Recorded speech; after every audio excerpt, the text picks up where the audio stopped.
বিভিন্ন গণমাধ্যমের white house প্রতিনিধিদের সংগঠন হোয়াইট হাউস করেসপন্ডেন্টস অ্যাসোসিয়েশনের বার্ষিক নৈশভোজের জমকালো আয়োজন বসে ওয়াশিংটন ডিসির ওয়াশিংটন হিলটন হোটেলে। শনিবার রাতের এই আয়োজনে প্রথমবারের মতো অংশ নেন প্রেসিডেন্ট ডোনাল্ড ট্রাম্প। সাথে ছিলেন ফার্স্ট লেডি মেলানিয়া ট্রাম্প এবং তার মন্ত্রিসভার সদস্যরা। এছাড়া house speaker mic Johnson, treasury secretary Scott Bessent, FBI প্রধান ক্যাশ প্যাটেল সহ প্রশাসনের আরও অনেক উচ্চপদস্থ কর্মকর্তা এবং ডেমোক্রেটিক ও রিপাবলিকান পার্টির গুরুত্বপূর্ণ অনেক সদস্য উপস্থিত ছিলেন।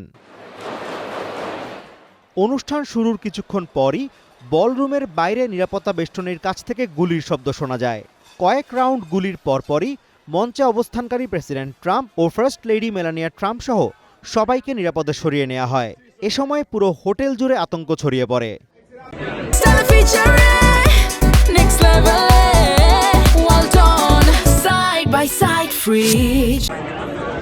নিউ ইয়র্ক টাইমস জানিয়েছে, সন্দেহভাজন বন্দুকধারীকে আটক করেছেন সিক্রেট সার্ভিসের কর্মকর্তারা।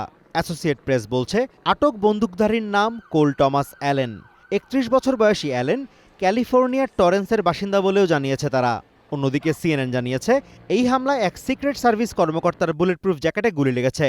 তাকে হাসপাতালে নিয়ে যাওয়ার তথ্য জানানো হলেও তার শারীরিক অবস্থা নিয়ে কোনো তথ্য জানাতে পারেনি তারা। তবে এফবিআই জানিয়েছে তিনি সুস্থ আছেন। গুলির ঘটনার পরই সস্ত্রীক হোয়াইট হাউসে ফিরিয়ে নেওয়া হয় প্রেসিডেন্ট ট্রাম্পকে। সিএনএন জানায়, প্রায় একই সময়ে পররাষ্ট্রমন্ত্রী মার্কো রুবিওকেও নেওয়া হয়েছে সেখানে।